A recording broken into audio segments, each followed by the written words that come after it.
അപ്പം പ്രേതം 2 കഴിഞ്ഞപ്പോൾ എനിക്ക് പരിപാടി ബോറടിച്ചപ്പോൾ പരിപാടി നിർത്തണം എന്ന് വിചാരിച്ചാൽ ഞാൻ ശരിക്കും പറഞ്ഞാൽ പ്രേതം 2-ന് ശേഷം ഞാൻ ചെയ്യേണ്ട ഒരു സിനിമ എന്ന് പറയുന്നത് ഇവിടുത്തെ 2 വലിയ താരങ്ങൾ അഭിനയിക്കുന്ന ഒരു സിനിമയാണ്. അത് എല്ലാം റെഡിയായിരുന്നു. അപ്പോൾ ഞാൻ തന്നെ 2 പേരും വിളിച്ച് പറഞ്ഞു ഞാനിപ്പോൾ ചെയ്യുന്നില്ല. ഞാൻ ആദ്യമായിട്ട് ഒരു ട്രാൻസ് പേഴ്സൺസിനെ നേരിട്ട് കാണും. എനിക്ക് ഭയങ്കര വിഷമം തോന്നിയത്. കാര്യം ഞാൻ ഈ കമ്മ്യൂണിറ്റിനെ എത്ര മോശമായിട്ടാണ് കണ്ടത്. എനിക്ക് എന്നെക്കാളും ഭയങ്കര സുപ്പീരിയർ ആൾക്കാരാണ് അവരുടെ അപ്പത്തിന് തോന്നുന്നത്, നോർമൽ ആൾക്കാരെക്കാൾ. കാരണം അവർ ഡ്രൈവ് ചെയ്യുന്ന അടിസ്ഥാന വികാരം എന്ന് പറയുന്ന സ്നേഹമാണ്. സൂസുവൊക്കെ ഞാൻ വേറെ ആൾക്കാരെ വെച്ച് അനൗൺസ് ചെയ്തത്, പൃഥ്വിരാജ് എന്ന് പറഞ്ഞ് അനൗൺസ് കെടുപ്പുള്ളതാണ്. പുള്ളിക്ക് ഇപ്പോൾ പ്രേതമൊക്കെ എന്ന് വെച്ചാൽ ആ റോൾ എനിക്ക് ആർക്കും ഫിറ്റ് ആവുന്നില്ലായിരുന്നു. അങ്ങനെ കുഴപ്പമുണ്ട് ആ റോളിനൊക്കെ. അപ്പോൾ ആർക്കും ഫിറ്റ് ആവത്തുള്ളൂ എന്ന് ഞാൻ ജയൻ്റെ അടുത്ത് കൊണ്ടുപോകും.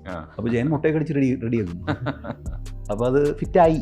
ഒരു സൈക്കാട്രിസ്റ്റ് പറഞ്ഞു അവരവിടെ ഡിപ്രഷൻ വരുന്ന ആൾക്കാർക്ക് അവർ വർഷം മെഡിസിനായിട്ട് റെക്കമെൻഡ് ചെയ്യാറുണ്ട്. അതിൻ്റെ മെയിൻ കാരണം മമ്മൂട്ടിയാണ്. എനിക്ക് മമ്മൂട്ടിയോടെ ഒരു സിനിമയാണ്, മോഹൻലാലിൻ്റെ സിനിമയാണ്. ഇത് ആഗ്രഹങ്ങളാണ്. എനിക്ക് ഇതിനപ്പുറത്ത് ഒരു സ്റ്റാറിന് വെച്ചൊരു സിനിമയാണെന്ന് ഒരു ആഗ്രഹമില്ല. നിങ്ങൾ പറഞ്ഞിട്ടുള്ള സൂപ്പർ ഹീറോ എലമെൻ്റ് ട്രെയിലർ കണ്ട് തോന്നിയിട്ടുണ്ടെങ്കിൽ എന്ന് വെച്ചാൽ ഇത് മുല്ലൽ മുരളി പോലെ ഒരു സിനിമയല്ല. ഇദ്ദേഹത്തിന് ഒരു ദിവസം രാവിലെ ഒരു അനുഗ്രഹം കിട്ടി എഴുന്നേറ്റ് ഓടി നടന്നു എന്നൊന്നുമല്ല. അവർക്കൊരു സിനിമ കാണാൻ പോകണം, ഒരു തിയേറ്ററിൽ പോയിരിക്കാൻ പറ്റും. ഒറ്റയ്ക്ക് പോകണമെന്ന് വെച്ചാൽ എന്ത് പാടാണ്. എല്ലാ തിയേറ്ററിലും എഴുതി വെച്ചിട്ടുണ്ട് എന്താ 2 സീറ്റ് റിസർവ്ഡ് ആണ്, ഒരു സീറ്റ് റിസർവ് ചെയ്യാറില്ല. അല്ലെങ്കിൽ എടുത്തുകൊണ്ടൊന്നും ഇരുത്തണ്ടേ. അപ്പോൾ ഒരു സിനിമ കാണാൻ പറ്റില്ല. ഒരു പബ്ലിക് ട്രാൻസ്പോർട്ട്, ഒരു ട്രെയിനിൽ കയറാൻ പറ്റുമോ, ഒരു ബസ്സിൽ കയറാൻ പറ്റുമോ? അപ്പോൾ അവർക്ക് ഒരു ടാക്സിന് ഡിപ്പെൻഡ് ചെയ്യണം. And how expensive is that. അതിനുള്ള വരുമാനം അവർക്കുണ്ടോ, ഒരു തൊഴിൽ അവർക്ക് നമ്മൾ കൊടുക്കുന്നുണ്ടോ? അവർ കാണുമ്പോൾ ഒരു സിമ്പതിയാണ് നിങ്ങൾക്ക് തോന്നുന്നെങ്കിൽ നമ്മൾ ശരിയല്ല എന്നാണ് അർത്ഥം. നമ്മുടെ സൊസൈറ്റി വളരുന്നത് ഇവരെ നമ്മൾ ഈക്വലായിട്ട് കാണുന്നു. അവരെ നമുക്ക് ചീത്ത പറയാനും അപ്രീഷിയേറ്റ് ചെയ്യാനും പറ്റും. അവർ തെറ്റ് ചെയ്ത് കഴിഞ്ഞാൽ അവരോട് അയ്യോ പാവം എന്ന് പറയുന്നതാണ് ക്രൂരത.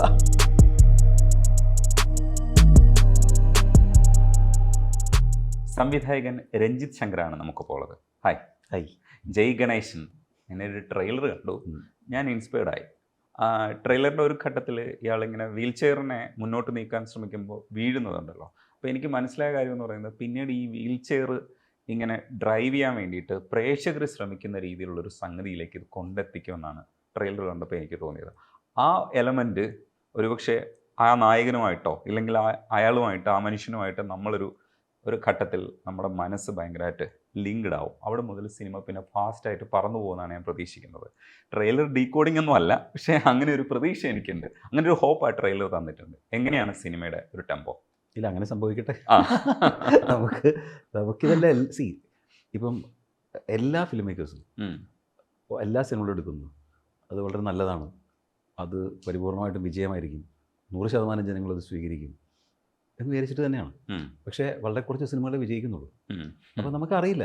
നമുക്കിത് ചെയ്യാൻ പറ്റുന്നത് നമ്മളുടെ ഒരു എഫേർട്ട് എന്ന് പറയുന്നത് പരിപൂർണമായിട്ട് ഇടുക. ആ പ്രോസസ്സിൽ നമുക്ക് വിശ്വസിക്കുക എന്ന് പറയുന്നത്. പ്രോസസ്സ് എന്ന് പറയുന്നത് ഫിലിം മേക്കിംഗ് പ്രോസസ്സ് ഉണ്ടല്ലോ. റിസൾട്ട് ഓറിയൻറ്റഡ് ആയിക്കഴിഞ്ഞാൽ ഇത് കുളമാകും. റിസൾട്ടിൽ നിന്ന് നമുക്ക് വി ക്യാൻ ടേക്ക് ലേണിങ്സ്. ഈ ലേണിങ്സും സിനിമയിൽ നിന്ന് സത്യം പറഞ്ഞാൽ കുറവാണ്. സിനിമയിൽ നിന്ന് കുറവാണ്. കാര്യം ഇപ്പം ഞാനൊരു സിനിമ ചെയ്തു, ആ സിനിമ വിജയിച്ചു, അല്ലെങ്കിൽ ആ സിനിമ പരാജയപ്പെട്ടു, രണ്ടല്ലേ സംഭവിക്കുക. ഇനി അതിൽ നിന്ന് പാഠങ്ങൾ ഉൾക്കൊണ്ട് അടുത്ത സിനിമ നന്നാക്കാം എന്ന് വിചാരിച്ചാൽ സിനിമയിൽ അത് പറ്റുമെന്ന് എനിക്ക് തോന്നുന്നില്ല. കാരണം അടുത്ത സിനിമ എന്ന് പറയുന്നത് പുതിയൊരു കഥയാണ്, പുതിയ കഥാപാത്രങ്ങളാണ്, പുതിയ ശരികളും പുതിയ തെറ്റുകളുമാണ് അതിലുണ്ടാകാൻ പോകുന്നത്. അപ്പോൾ നമുക്ക് തുറന്ന മനസ്സോടുകൂടി ഇതിനെ സമീപിക്കാം. ആ പ്രോസസ്സിൽ നമുക്ക് വിശ്വസിക്കാം. റിസൾട്ട്സിനെ പറ്റി നമ്മൾ ബോധർ ചെയ്യാൻ തുടങ്ങി കഴിഞ്ഞാൽ പിന്നെ അത് കുഴപ്പമാണ്. അപ്പം ബോധർ ചെയ്യാതിരിക്കുക എന്നുള്ളത്. ഞാനിപ്പോൾ ആയതുകൊണ്ട് ആ സ്റ്റേറ്റിൽ എത്തിയിട്ടുണ്ടെന്ന് എനിക്ക് തോന്നുന്നു. അതുകൊണ്ട് സമാധാനമുണ്ട്. അതിൻ്റെ ഒരു കളറും വിഷ്വലൈസേഷനും ഒക്കെ എനിക്ക് ഇഷ്ടപ്പെട്ടു ആ ട്രെയിലർ കണ്ടപ്പോൾ തന്നെ. പിന്നെ ഉണ്ണിയായിട്ട് ഞാനിരിക്കുന്ന സമയത്ത് ഞാനൊന്ന് ഡീകോഡ് ചെയ്യാണെന്നുള്ള രീതിയിൽ ഒന്ന് പറഞ്ഞു. ഡീകോഡിങ് അല്ല, അതിനകത്ത് 2 കാര്യങ്ങൾ നടക്കുന്നുണ്ട്. ഒന്ന് ഇയാളുടെ ജീവിതം, മറ്റൊരു കോഴ്സ്. ഇത് രണ്ടും കൂടെ ഒരുമിച്ച് വരുന്നൊരു സാഹചര്യത്തിലാണ് ഈ കഥ നമ്മൾ എല്ലാവരും കൂടെ ഒരുമിച്ച് പോകാൻ പോകുന്നതെന്നുള്ള രീതിയിൽ പറഞ്ഞു. അങ്ങനെയൊക്കെ തന്നെയാണോ ഇത്? അങ്ങനെയൊക്കെ തന്നെയാണെന്ന് വേണമെങ്കിൽ പറയാം. ഇതിൽ വലിയ സസ്പെൻസ് ഒന്നും ഉണ്ടായിട്ടൊന്നുമില്ല കേട്ടോ. ഇത് ഇപ്പോൾ സിനിമയുടെ കഥ നമുക്ക് വേണമെങ്കിൽ പറയാം.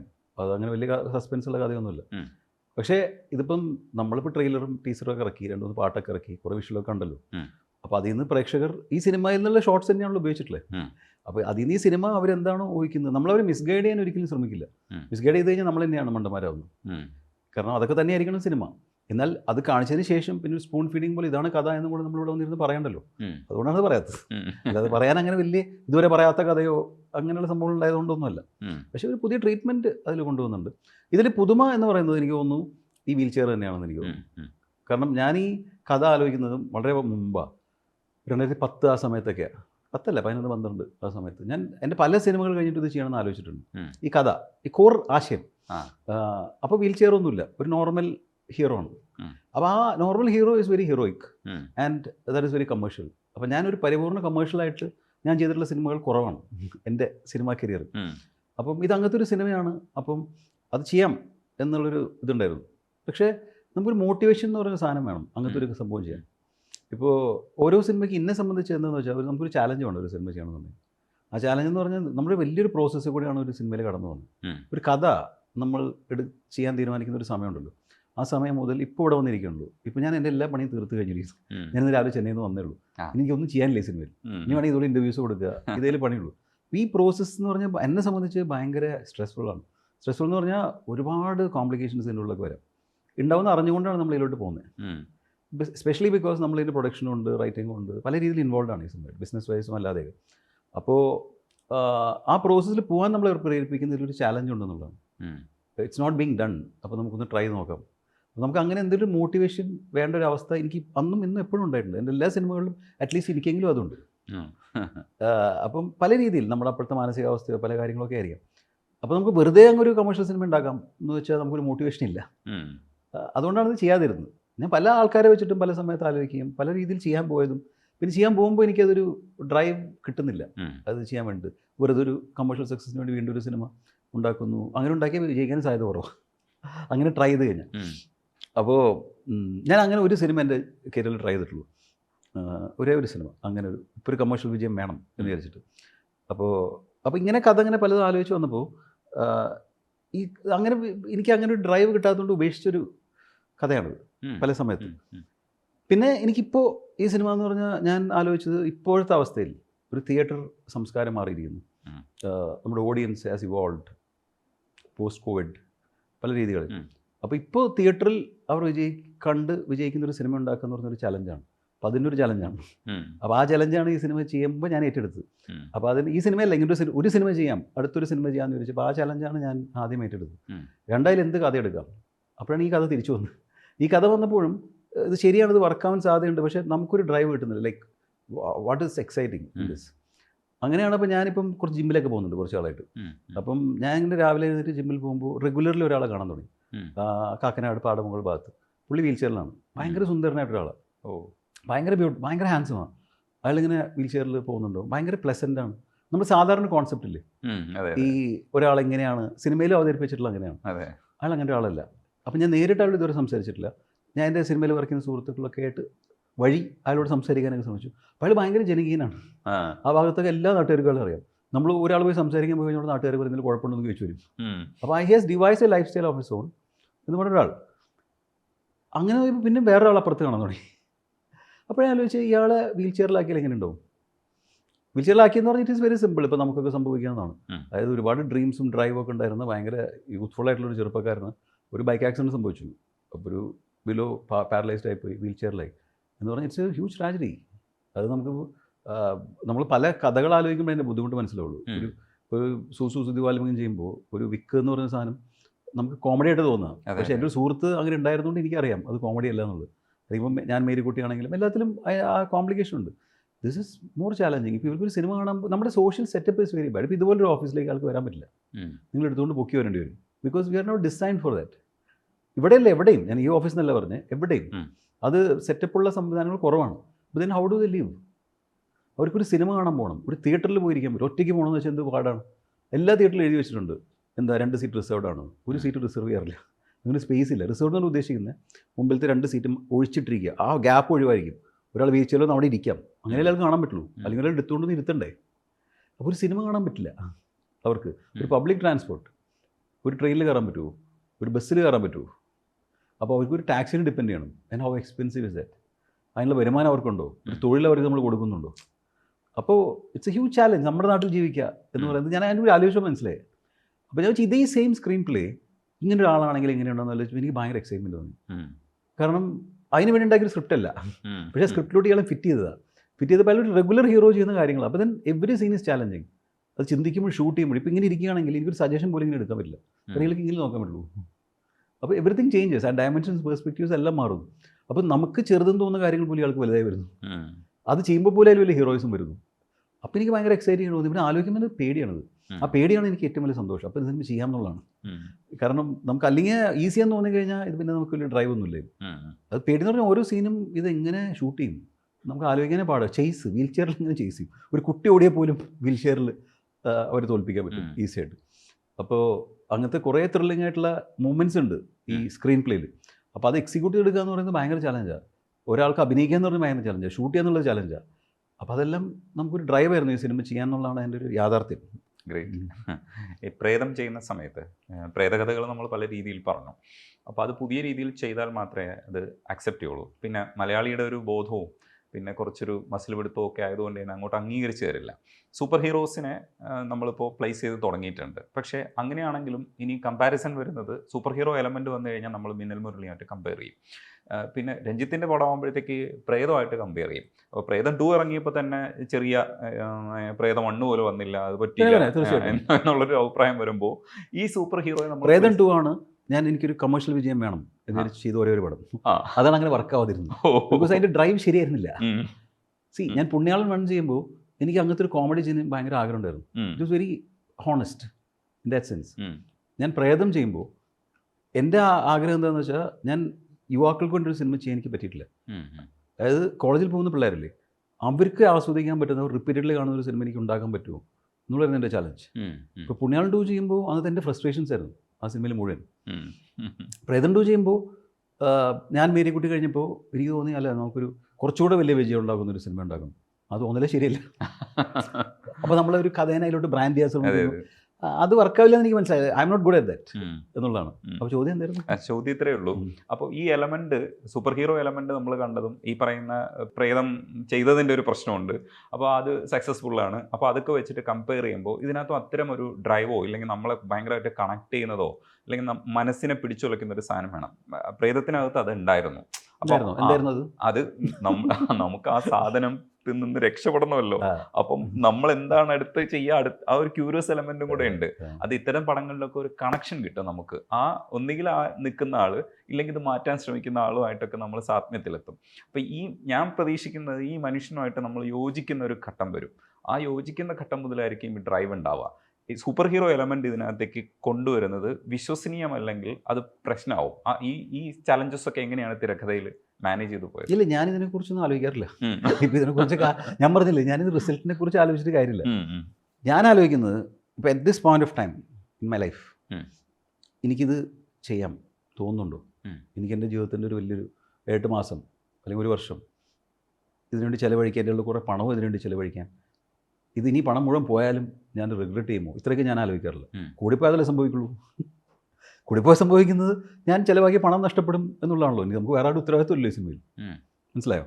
അപ്പോൾ അതും ഓക്കെ ആണെങ്കിൽ അങ്ങ് ചെയ്യാന്നുള്ളതാണ്. ഈ പ്രോസസ്സിലാണ് നമ്മുടെ സന്തോഷം. നമ്മൾ ഇത് പ്രേക്ഷകർ അങ്ങനെ എങ്ങനെ ആലോചിച്ചുകൊണ്ടിരുന്നു കഴിഞ്ഞാൽ നമുക്കത് പറ്റില്ല. അങ്ങനെ ഒരു പറ്റില്ലാണ് എനിക്ക് അതിൽ പറ്റിയത്. അങ്ങനെ ചെയ്യാൻ പറ്റില്ല. അത് ഈ കഥയിൽ നമ്മൾ വിശ്വസിക്കണമല്ലോ. നമ്മൾ ഈ കഥയിൽ വിശ്വസിക്കുന്നു. നമുക്ക് ചെയ്യാൻ അതൊരു ചാലഞ്ച് കിട്ടി. ലൈക്ക് ഇത് ഒരു രാവിലെ എഴുന്നിട്ട് കഴിഞ്ഞാൽ ഇത് എങ്ങനെ ചെയ്യും, അയ്യോ മനസ്സിലാവുന്നില്ല, അത് ഇൻട്രസ്റ്റിംഗ് ആണ്. അല്ലെങ്കിൽ രാവിലെ അല്ല, ഈസിയാണെന്ന് വെച്ചാൽ പിന്നെ അതിനകത്ത് ചാലഞ്ച് ഒന്നുമില്ലല്ലോ. അപ്പം ഇത് ഇങ്ങനൊരു കഥ സെലക്ട് ചെയ്യുക എന്ന് പറയുമ്പോൾ ആ കഥയിൽ ഈ പറഞ്ഞ സംഭവങ്ങൾ നാച്ചുറലായിട്ട് വന്നിട്ടുള്ളതാണ്. ഇപ്പോൾ നിങ്ങൾ പറഞ്ഞിട്ടുള്ള സൂപ്പർ ഹീറോ എലമെൻ്റ് ട്രെയിലർ കണ്ട് തോന്നിയിട്ടുണ്ടെങ്കിൽ എന്ന് വെച്ചാൽ ഇത് മുല്ലൽ മുരളി പോലൊരു സിനിമയല്ല. ഇദ്ദേഹത്തിന് ഒരു ദിവസം രാവിലെ ഒരു അനുഗ്രഹം കിട്ടി, എഴുന്നേറ്റ് ഓടി നടന്നു, അങ്ങനെയൊന്നുമല്ല. ഒബ്വിയസ്ലി അല്ല, അത് ക്ലിയർ ആണ്. അപ്പോൾ അങ്ങനത്തെ ഒരു സിനിമയല്ല. എന്നാൽ ഇതിനകത്ത് എന്തുകൊണ്ട് അതെന്താണ് നമ്മൾ പറയുന്നില്ല. ഭയങ്കര കോംപ്ലിക്കേറ്റഡ് ആയിട്ടുള്ള സാധനമൊന്നുമില്ല, സിമ്പിളായിട്ടുള്ള ഒരു സാധനം തന്നെയാണ്. That is very well gelled in to the story എന്നാണ് എനിക്ക് തോന്നുന്നത്. അപ്പോൾ ബേസിക്കലി ഞാൻ നേരത്തെ പറഞ്ഞില്ലേ, ഒരു വീൽ ചെയറിൽ ആവുന്ന 2 ബുദ്ധിമുട്ട് പറഞ്ഞില്ലേ, ആ വീൽ ചെയറിൽ ഇരിക്കുന്ന ആൾക്കാർ, ഞാൻ ഈ കഥ ശരിക്കും പറഞ്ഞ ഒരു സിനിമ ചെയ്യുമ്പോൾ എനിക്ക് പേഴ്സണലി ഏറ്റവും ഇഷ്ടമുള്ളൊരു പ്രോസസ്സ് എന്താണെന്ന് അറിയോ? ഇതിന് പുറകിലുണ്ടാകുന്ന റിസർച്ച് ഉണ്ടല്ലോ, ആ റിസർച്ച് ഭയങ്കര ഇൻട്രസ്റ്റിംഗ് ആണ്. വലിയ റിസർച്ച് അല്ല. എൻ്റെ റിസർച്ച് എന്ന് പറഞ്ഞാൽ ഞാനിപ്പോൾ ഇവിടെ വന്ന് തന്നെ എനിക്കൊരു യൂട്യൂബ് ചാനൽ എങ്ങനെ ഇരുന്നാൽ കാണുമായിരുന്നു. നാളെ ഞാൻ യൂട്യൂബ് ചാനൽ ഒരു സിനിമ ചെയ്യുക. അപ്പോൾ എങ്ങനെ യൂട്യൂബ് ചാനൽ ഇവിടെ നിങ്ങളൊക്കെ എങ്ങനെ ജീവിക്കുന്നത്, എങ്ങനെയാണ് കാര്യങ്ങൾ, നമ്മൾ അറിഞ്ഞാലേ, അല്ലെങ്കിൽ ഒരു സാങ്കല്പിക ലോകത്തിലിരിക്കുമല്ലോ, അറിഞ്ഞാലേ ഇത് മനസ്സിലാവുള്ളൂ. അപ്പോൾ ഓരോ സിനിമ ചെയ്യുമ്പോഴും നമ്മൾ ഒരുപാട് പേരോട് സംസാരിക്കും, സമാനരായിട്ടുള്ള ആൾക്കാർ. അതാണ് എനിക്ക് ഭയങ്കര ഇൻട്രസ്റ്റിംഗ് ആയിട്ടുള്ള എക്സ്പീരിയൻസ്. ഇപ്പോൾ മേരിക്കുട്ടിയൊക്കെ ചെയ്ത് സംസാരിച്ചപ്പോൾ ഞാൻ കുറച്ചുകൂടി ബെറ്റർ മനുഷ്യനായെന്ന് എനിക്ക് തോന്നി. എൻ്റെ perspective towards lot of things ഈ പറഞ്ഞ ട്രാൻസ്ജെൻഡേഴ്സിനോട് മാത്രമല്ല, ജനറലി നമ്മൾ കുറച്ചുകൂടി പ്യൂരിഫൈഡ് ആവും ചില സമയങ്ങളിൽ പല കാര്യങ്ങൾ. ഇപ്പോൾ ഈ സിനിമയെ സംബന്ധിച്ച് ഞാൻ ഇതുപോലെ വീൽ ചെയറിലാവുന്ന ആൾക്കാരില്ലേ, ആൾക്കാരെ കുറിച്ച് ചിന്തിച്ചു കഴിഞ്ഞാൽ നമുക്ക് പെട്ടെന്ന് അതിൻ്റെ പ്രോബ്ലം ഇവിടെ നിന്നറിയോ, അവരെ കാണുമ്പോൾ ഒരു സിമ്പതിയാണ് നിങ്ങൾക്ക് തോന്നുന്നെങ്കിൽ നമ്മൾ ശരിയല്ല എന്നാണ് അർത്ഥം. നമ്മുടെ സൊസൈറ്റി വളരുന്നത് ഇവരെ നമ്മൾ ഈക്വലായിട്ട് കാണുന്നു. അവരെ നമുക്ക് ചീത്ത പറയാനും അപ്രീഷിയേറ്റ് ചെയ്യാനും പറ്റുന്നു. അവർ തെറ്റ് ചെയ്ത് കഴിഞ്ഞാൽ അവരോട് അയ്യോ പാവം എന്ന് പറയുന്നതാണ് ക്രൂരത എന്നാണ് എനിക്ക് തോന്നുന്നത്. അപ്പോൾ അങ്ങനെ നമ്മുടെ നാട്ടിൽ ജീവിക്കുന്ന കുറേ പേരോട് എനിക്ക് സംസാരിക്കാൻ പറ്റും. അപ്പോൾ എനിക്ക് ശരിക്കും തോന്നിയത് അവർ യഥാർത്ഥത്തിൽ സൂപ്പർ ഹീറോസ് തന്നെയാണ്. കാരണം they have survived such A thing. എന്നിട്ട് അവർ ജീവിതത്തിൽ ജീവിക്കുന്നു, മുന്നോട്ട് പോകുന്നു, സന്തോഷമായിട്ടിരിക്കുന്നു, പല കാര്യങ്ങൾ ചെയ്യുന്നു എന്ന് പറഞ്ഞാൽ അതിനൊരു വലിയൊരു കാര്യമുണ്ടോ? അപ്പോൾ അത് തന്നെ സൂപ്പർ ഹീറോയിസമാണ്. അത് ശരിക്കും സൂപ്പർ ഹീറോയിസ് എന്നാൽ അത് സൂപ്പർ ഹീറോയിസ് ആണെന്ന് സിനിമയിൽ ചെയ്ത് അവർ അംഗീകരിക്കില്ല. ഇല്ല, അത് വേറെ കാര്യം. എക്സൈറ്റ്മെന്റ് കിട്ടില്ല. അതാ നമ്മൾ മനസ്സിലാക്കുന്നതല്ലോ സിനിമ. ഉണ്ണിമൂന്നലിലേക്ക് എത്തുന്നത് എന്തുകൊണ്ടാണ്? ഉണ്ണിമൂന്നിലേക്ക് എത്തുന്നത് ഇതിനും ശേഷമാണ്. ഇപ്പോൾ ഇത് കഥ ചെയ്യാൻ തീരുമാനിച്ചല്ലോ, വീൽ ചെയറിൽ ആളെ കിട്ടിയല്ലോ. അപ്പം അതേപറ്റി ആരും അഭിനയിക്കും എന്നുള്ളതാണല്ലോ എൻ്റെ ചോദ്യം. ആരും ഞാൻ എക്സിസ്റ്റിംഗ് ആയിട്ടുള്ള പല ആൾക്കാരെ ആലോചിച്ചു. ജയസൂര്യ ആലോചിച്ചില്ല. ജയസൂര്യ ആലോചിച്ചില്ല. ജയനോട് ഈ കഥ പറഞ്ഞിട്ടേ ഇല്ല. അതെന്താ കാരണം എനിക്കറിയില്ല കേട്ടോ. അങ്ങനെ ഇതുണ്ടായിട്ടല്ല. ജയനെ കണ്ടില്ല. അല്ല, ജയൻ ആലോചിക്കാത്തതിന് ജയൻ ഓൾറെഡി ചെയ്തല്ലോ, ബ്യൂട്ടിഫുൾ ചെയ്തല്ലോ. അതൊരു മെയിൻ കാരണമാണ്. ആലോചിച്ചില്ല. പിന്നെ പലരും ആലോചിച്ചു. അപ്പം ഇങ്ങനെ ആലോചിച്ച് വന്നപ്പം ഉണ്ണി ഒരു ഇൻട്രസ്റ്റിംഗ് ചോയ്സാണെന്ന് എനിക്ക് തോന്നി. അതിന് ഒന്നാമത്തെ കാരണം ഞാൻ എപ്പോഴും അങ്ങനെ ആലോചിക്കുന്ന ഒരാളാണ്. മാളികപ്പുറം എന്ന് പറഞ്ഞ സിനിമ വലിയൊരു വിജയമായിരുന്നു. അതിനുശേഷം ഞാൻ 5-6 മാസം കഴിഞ്ഞിട്ട് ഞാൻ ഈ കഥ ചെയ്യാൻ തീരുമാനിക്കുന്നത്.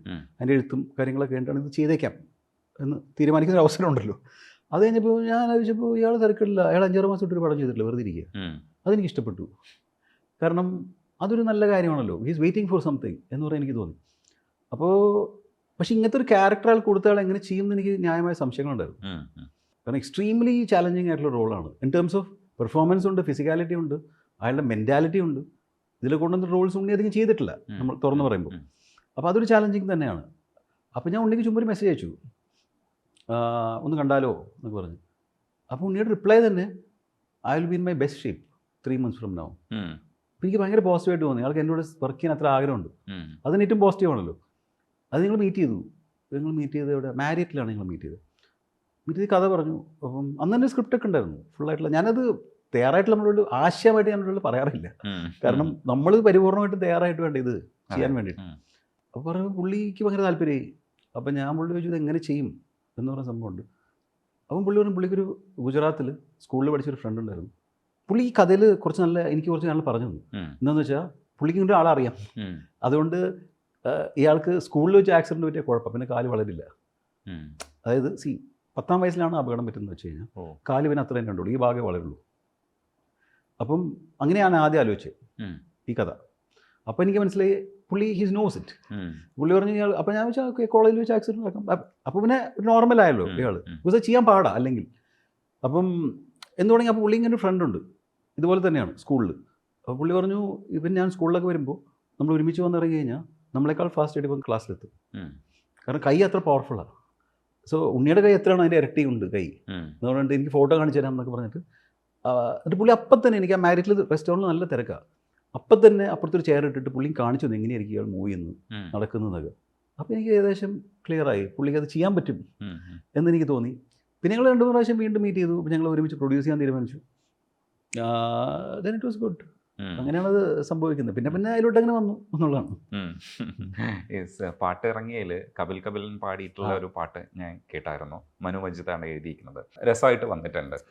കുറേ ഗായകരെയും പിന്നെ 1-2-3 എഴുത്തുകാരെയും ഒക്കെ അതിനകത്ത് പരീക്ഷിച്ചിട്ടുണ്ടല്ലേ? ഞാൻ എഴുതിയിട്ടുണ്ട് ഒരു പാട്ട്. ഇന്നലെ ജൂക്ക് ബോക്സ് ഇറങ്ങിയിരുന്നു. 2 പാട്ട് എഴുതിയായിരുന്നു. ഒരു പാട്ട് ഞാൻ തന്നെ ഉപേക്ഷിച്ചു, എടുത്ത് വേണ്ട. അതല്ല, ആ പാട്ട് വർക്കായില്ല. പാട്ട് നല്ല പാട്ടാണ്, വേറെ സിനിമയിൽ ഉപയോഗിക്കും.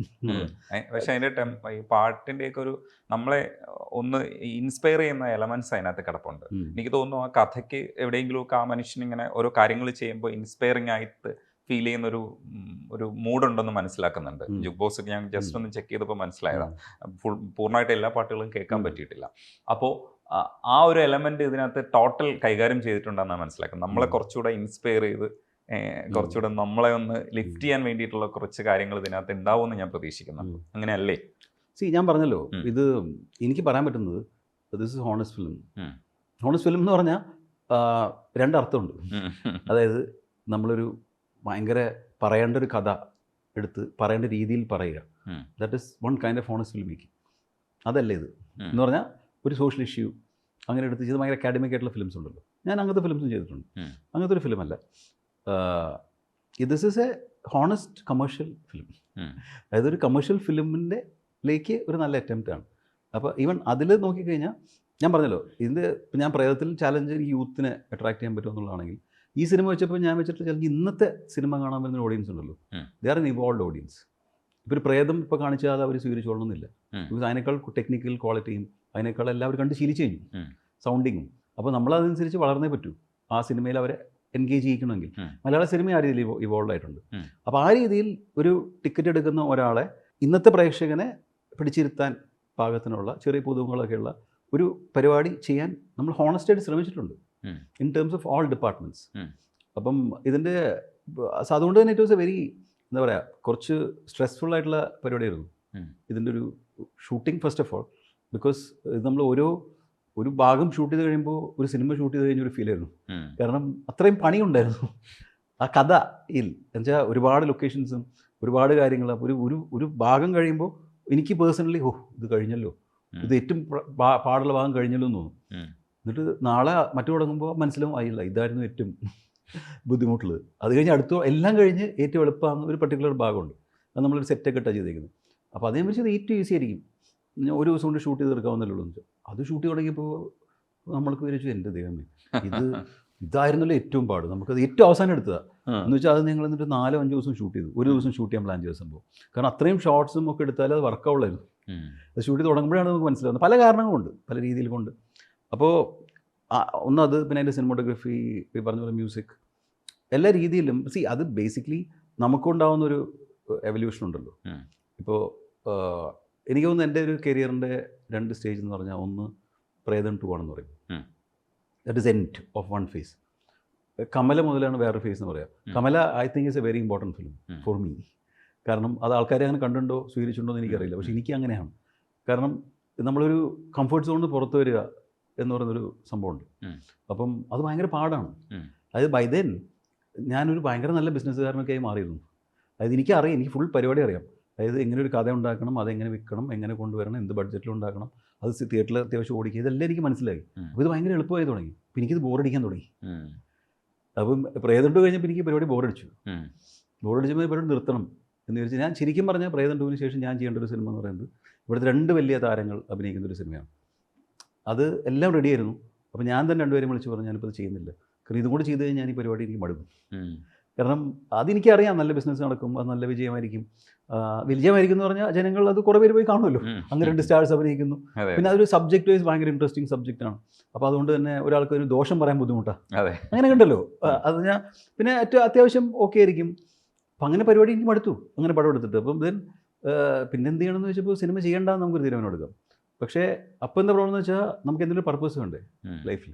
അപ്പോൾ നമുക്കൊരു ഉപജീവനം എന്ന രീതിയിൽ ഒരു പക്ഷേ ഭാഗ്യവശാൽ ചിലപ്പോൾ ചെയ്യേണ്ട ആവശ്യമില്ല. Because we have made some money from films. പക്ഷേ അതല്ലല്ലോ, നമുക്കൊരു മുന്നോട്ട് പോയി ഡ്രൈവ് വേണ്ടേ. അപ്പോൾ അതില്ലാതിരുന്നപ്പോഴാണ് ഞാൻ ഈ കമല ചെയ്യാമെന്ന് വിചാരിച്ചത്. അപ്പോൾ ദാറ്റ് ആക്ച്വലി എനിക്ക് ഭയങ്കര ബ്യൂട്ടിഫുൾ എക്സ്പീരിയൻസ് ആയിരുന്നു. കാരണം ഏറ്റവും റിസ്ക് ആയിട്ടുള്ള അതുകൊണ്ടാണ് അടുത്തേ. ബിക്കോസ് നമുക്ക് 2-3 രീതിയിൽ ചെയ്യാം. ഇപ്പോൾ സിമ്പിളായിട്ടുള്ളൊരു കഥ എടുക്കാം, അതിനെ സിമ്പിളായിട്ടുള്ള നെറേറ്റീവിൽ ചെയ്യാം. സിമ്പിളായിട്ടുള്ള കഥ എടുക്കാം, കോംപ്ലക്സ് നെറേറ്റീവിൽ ചെയ്യാം. ഒരു കോംപ്ലക്സ് സ്റ്റോറി എടുക്കാം, സിമ്പിൾ നെറേറ്റീവിൽ ചെയ്യാം. ഇങ്ങനെയൊക്കെ ചെയ്യണ്ടേ. ഇതൊക്കെ സേഫാണ്, അത്യാവശ്യം നമുക്ക് വർക്കബിളാണ്. എന്ന് പ്രേതം 2 ആണെങ്കിലും ഹിറ്റ് സിനിമയാണ്, നമുക്ക് നല്ല പൈസ കിട്ടിയ സിനിമയാണ്. അതിനെക്കുറിച്ചല്ലേ പറയുന്നത്. എന്നെ സംബന്ധിച്ച് ഇറ്റ് വാസ് നോട്ട് സക്സസ്ഫുൾ. അതാണല്ലോ നമ്മൾ വെക്കുന്നൊരു നമുക്ക് വെക്കുന്നൊരു മീറ്റർ ഉണ്ടല്ലോ, ആ മീറ്ററിന് താഴെയായിരുന്നു അത് പോയത്. അതാ ഉദ്ദേശിച്ചത്. ഇപ്പോൾ Kamala is something like complicated story, complicated narrative. So അത് ഭയങ്കര റിസ്ക്കാണ്. അത് സക്സസ് ചാൻസ് വളരെ വളരെ കുറവാണ്. അപ്പോൾ അത് ചെയ്യാന്ന് പറയുന്നത് അത് ഞാൻ ഒറ്റയ്ക്കാണ് പ്രൊഡ്യൂസ് ചെയ്യുന്നത്. മറ്റ് ജയൻ ഉണ്ടായിരുന്നു, എല്ലാവരും പൃഥ്വി ഉണ്ടായിരുന്നു, മമ്മൂക്ക ഉണ്ടായിരുന്നു. ഇതിപ്പോൾ ഞാൻ ഒറ്റയ്ക്ക്. അപ്പോൾ ആ എക്സ്പീരിയൻസ് ആക്ച്വലി എന്താ പറയുക, നമ്മുടെ ഉള്ളിൽ ഫിലിം മേക്കറെ വീണ്ടും ഉണർത്തി എന്ന് പറയാം. ലൈക്ക് നമുക്ക് എക്സൈറ്റ്മെൻറ്റ് തോന്നുന്നു തുടങ്ങി. ഇപ്പോൾ കാർഡ് എന്നൊക്കെ പറഞ്ഞാൽ ഞാൻ ഒട്ടും അങ്ങനെ ഒരു കാർഡ് പേഴ്സൺ അല്ല, ഭയങ്കര നാട് പേഴ്സണാണ്. അപ്പോൾ ആ സിനിമ ഫുൾ കാർഡാണ്. പക്ഷേ ആ സമയത്തൊക്കെ ഞാൻ ഒരു ലൊക്കേഷൻ കാണുമ്പോൾ ഞാൻ ഇറങ്ങി ഓടും മുകളിലേക്ക്. Because I was excited to shoot it. പിന്നെ അതുപോലെ ഭയങ്കര ആ കഥ പോലും എനിക്ക് 2 വലിയ താരങ്ങളെ വെച്ച് എടുക്കാമായിരുന്നു. പക്ഷേ അത് ഞാൻ ട്രൈ ചെയ്ത് എനിക്കത് ടോട്ടൽ എക്സ്പെരിമെൻ്റ് ആയിട്ട് ചെയ്യണമായിരുന്നു. പക്ഷേ എക്സ്പെരിമെൻറ്റ് പരാജയപ്പെട്ടപ്പോൾ വിഷമം തോന്നി, ഭയങ്കര വിഷമം തോന്നി. അത് വേറെ കാര്യം. അപ്പം നമുക്ക് ആലോചിക്കും അത് വേണ്ടായിരുന്നു, മറ്റത് ചെയ്യാമായിരുന്നല്ലോ, സേഫ് ആകുമായിരുന്നല്ലോ ഒക്കെ തോന്നി. അത് ആ സമയത്തെ ഒരു സംഭവമാണ്. ഇപ്പം അതിൽ നിന്ന് മാറിയിട്ടുണ്ട് actually. Then that was the നിയോഗം എന്ന് പറഞ്ഞ സാധനം ഉണ്ടല്ലോ, you have to accept that and move on എന്ന് തോന്നുന്നു ഇപ്പോൾ ഉണ്ട്. അപ്പോൾ Kamala is actually the start of the next face.